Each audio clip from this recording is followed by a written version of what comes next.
What's up, everybody? We're back with yet another Dragon Ball related death battle reaction video. Today we're taking a look at Thor versus Vegeta, one on our trip or on our quest of many to get through before we can start doing anything else, because like I said, we have to watch every death battle that has at least one Dragon Ball character involved, because you guys pissed me off. And in case you don't know what I'm talking about, you can go back. Oh my god. You can go back to the Superman vs. Goku 1 reaction, where I spent about 5 minutes at the beginning of that video talking about what happened, how we got here, and what we're doing about it. From there, we can go ahead and try to get started here soon. We don't need to screw around too much. I mean, it's Thor versus Vegeta. Like I've said before, for as ridiculous as Dragon Ball power scaling can get, there's nothing that really comes close to Western comics. Now I'm not gonna say that Thor is on the same level as Superman, because he's clearly not. But again, don't be surprised if Vegeta loses this fight because of something that Thor did in 1995 that nobody's heard of. All right, let's go.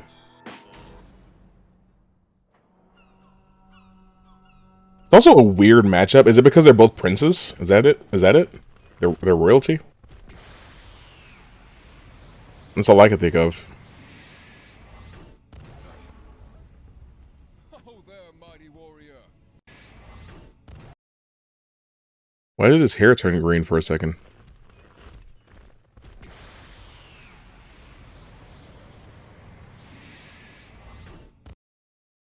Why can't I get it? Whatever, his hair is turning green. What's up with that? That's weird. Why are his eyes blue? What business havest thou upon earth? Throw that hammer at me again, and my business will be polishing my gloves upon your face.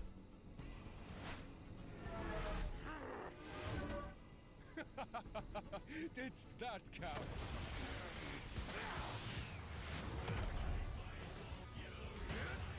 Doesn't quite talk like that in the comics, but he definitely talks like that in the movies, and I wish he did. I wish he acted like a god in the movies. He's not very godly at all. Fightst well for a mortal.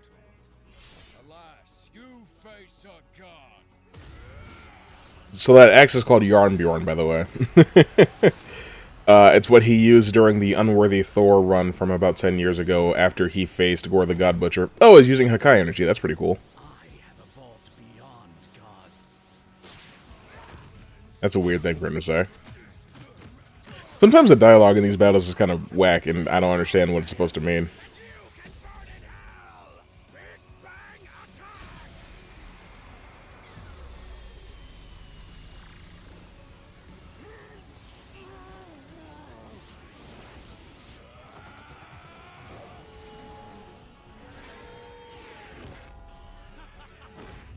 Yeah.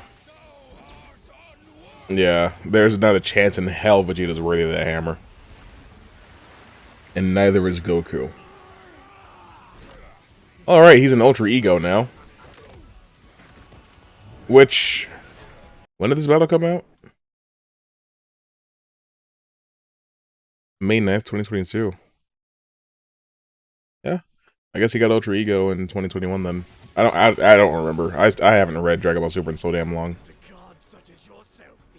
I've experienced fear. But there's also something really interesting about Ultra Ego is that, like, he's supposed to get stronger the more damage he takes, but he can still be knocked out of the form from taking too much damage and lose the fight. So stuff like that is why I don't read Dragon Ball Super anymore. It's just so irritating.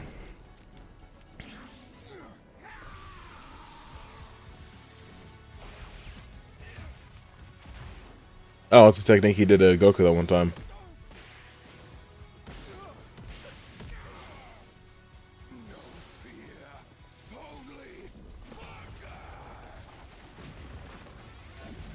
The Thor Force? What's happening?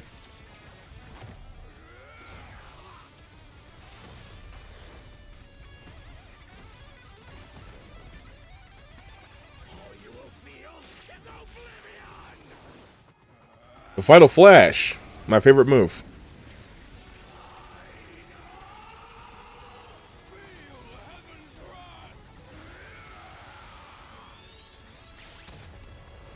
It's like Thor doesn't even really have any like signature moves that he does.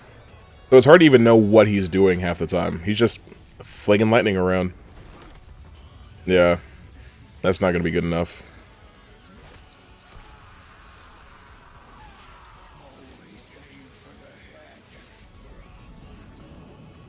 Oh, the hammer.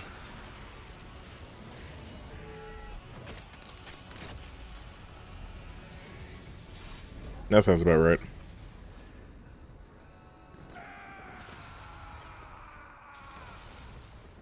So real quick, hey buddy, if you're still here, and you're the guy that told me that Dragon Ball characters tend to win more often than they lose, Superman won 3 times, Thor just won, and Silver the Hedgehog won, and the Reverse Flash won. So, when's that supposed to start happening? Because we're running out of battles, you know? I mean, Vegito beat Gogeta, so yes, that's a Dragon Ball character winning, but I mean... Oh yeah, and Omni-Man won. So, mathematically speaking, you have not been proven right so far. Oh, I get it. Thor won because he's a natural blonde. Despite Vegeta's immense power and What the fuck? the God of Thunder had him outmatched in several key areas. First off, the big one, who was stronger, despite being up against the God of Strength. If Thor was given the Thor Force, he'd tap into multiversal level feats from the likes of Odin, furthering the gap in power. Why not give him the Thor Force then?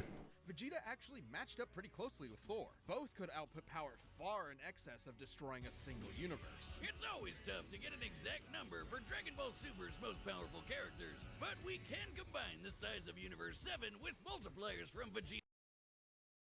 Yeah, this diagram here is what I've always used to say that the Dragon Ball universe is a lot smaller in scale than the DC Comics universe, which would also apply to the Marvel Comics universe, although there are not as many like spacefaring heroes on your average roster of the Avengers as there are on your average roster of the Justice League. Transformations to get a rough estimate. It's important to note that Ultra Ego's power boost has never been stated, but we do Correct. know that Super Saiyan Blue Goku and Super Saiyan Blue Vegeta were roughly even in power. When Goku applied a Kaioken times 20 boost to fight Jiren, Vegeta kept up after going Blue Evolve. Whatever that means. Both increases in power are roughly the same increase. Similarly, Blue Vegeta matched base Top, and needed Blue Evolve to keep up with Top's God of Destruction. It was later confirmed in an interview with Toyotaro that Mastered Ultra Instinct Goku is still weaker than several beings in his universe, including Broly. Hence, Vegeta's Ultra Ego likely cannot scale to Broly's full power. Does that need to be confirmed by Toyotaro? Which is extremely similar to Ultra Broly's meant to be stronger than them. Given this is the best current example of a measurable form akin to Ultra Ego, we can assume that Ultra Ego's boost in power, at least initially, could be extremely similar in terms of a percentage increase, making Ultra Ego's original state about 20 times more. Savage Hulk has battled Hyperion, who survived the collision of 2 universes at the same time. This also excludes Warrior's Madness, which would multiply Thor's power another 10 times. Oh, is that when he goes into, like, Berserker? And, he just fights endlessly? Powerful than Blue Evolve. With that in mind, Vegeta at his peak could destroy a universe roughly 260,000 times over. And Thor was pretty close to that. Taking a look at the Marvel Universe's size, which has a radius, Thor was pretty.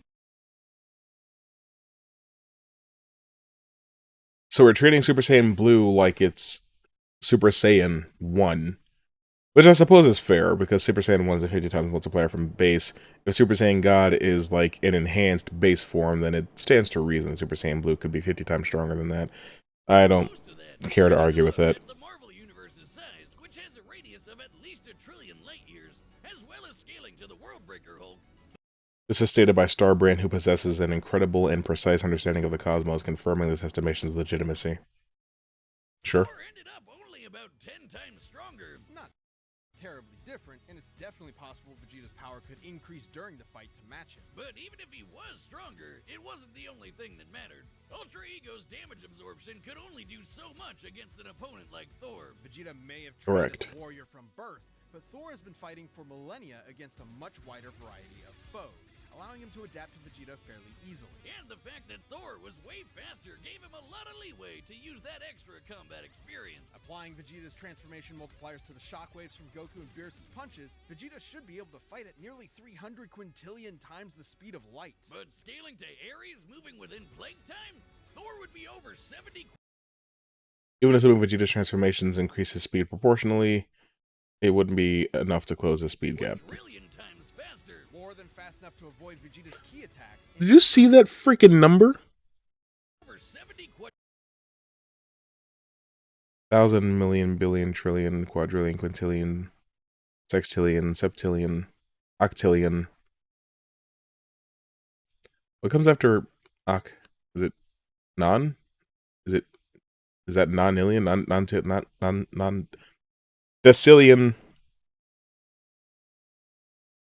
I don't know. I give up. I don't know numbers too good. This is what I was talking about though, because of some random feat that I don't know anything about, suddenly Thor is that much faster than the speed of light. Dragon Ball can't compare to Western comics, man. By the time Vegeta was introduced into the story in like 1988, Thor had already been around for 20 years and had ridiculous feats already up to that point. What can you do? quadrillion times faster. More than fast enough to avoid Vegeta's key attacks, and even more importantly, absorb all of them with Mjolnir. This alone could shut down all of Vegeta's ranged attacks. Sure, Veggie could absorb it back with Spirit Vision, but he'd have to hit Thor first. And with that much of a speed difference, that's easier said than done. And since Thor can just will the energy out of somebody, he could just take it right back. And then some. Even without Correct. absorption, Vegeta's key reserves are not infinite, and many of his battles have ended with him at low energy. He was exhausted by the end of the Tournament of Power, which lasted about... Which only lasted 48 minutes. Thor fought an army for over a month straight. Theoretically, Vegeta could have ended the fight immediately with Hakai, if not for the fact that Thor has resisted existence erasure before, including physically, spiritually, and temporally. Meanwhile, Vegeta had no way to match the god, Sure. which could have killed friggin' Galactus. And that guy has threatened the infinite multiverse with destruction just as a side effect of his battles. That's a level of power beyond anything we've seen in Dragon Ball yet, let alone Vegeta. Vegeta was never going to go down easy, but Thor's raw power, speed, and devastating godly abilities were too much for the Prince of All Saiyans. Vegeta nearly won until Thor. Yeah, I mean, I can't really argue with that. I won't say that I'm not a huge Thor fan, because I like Thor. He's cool. I've never read a whole lot of Thor. So that being the case, there's a lot of stuff I'm not familiar with him doing. This didn't even include anything from like when he was Rune King. This doesn't include anything from when he was a Herald of Galactus, which might have happened after this battle came out. When?